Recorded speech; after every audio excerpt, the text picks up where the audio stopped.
Laboratori i Autoritetit të Kontrollit të Ushqimit prej më shumë se 4 muajsh nuk funksionon si pasojë e mungesës së energjisë elektrike. Analizat laboratorike të produkteve të ndryshme realizohen në rrethana të tjera. Përgjegjësi i Inspektoriatit Veterinar dhe Ushqimor në Bashki Ramazan Çeka shprehet se i është kërkuar institucioneve përkatëse të ndërhyjnë për zgjidhjen e këtij problemi, por ende nuk është marrë asnjë përgjigje. Ndërkohë Çeka theksoi se që prej 8 muajsh është nënshkruar një marrëveshje bashkëpunimi midis AKU-s dhe bashkisë, por ende ky bashkëpunim nuk ekziston. Përgjegjësi i Inspektoriatit Veterinar theksoi se është kërkuar bashkëpunimi midis AKU-s, por ende nuk është bërë një veprim konkret nga ana e saj.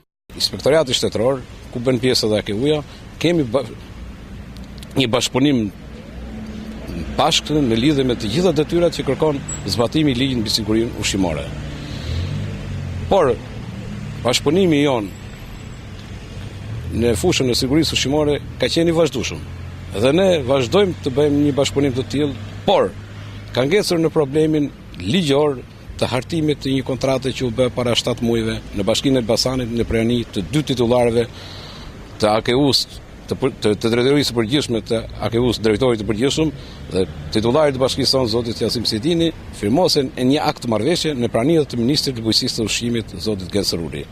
Edhe me hartimin e saj kontrate u la dhe detyrë, edhe në pikat e kontratës është cilësuar posaçërisht në bazë të ligjit që zbatimi konkret i kësaj kontrate do të jetë në hartimin e një plani të përbashkët pune për të 2 grupet në rang specialistësh, ku ky plan të firmoset nga 2 titullarë të institucioneve përkatës dhe të funksionojë konkretisht në punën e përditshme. Konkretisht, ky plan nuk është arritur të bëhet.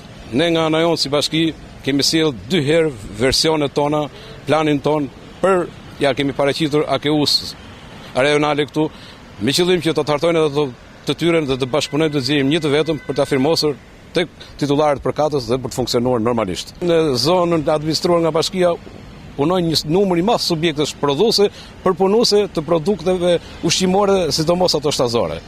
Dhe ky laborator që është në varësi të AKU-s ka rreth 4 muaj gjysmë që nuk funksionon dhe më e forta është nuk funksionon për mungesë të energjisë elektrike. Inspektoriati Veterinar dhe Ushqimor realizon një sër kontrollesh në tregje me qëllim garantimin e sigurisë ushqimore për të gjithë konsumatorët.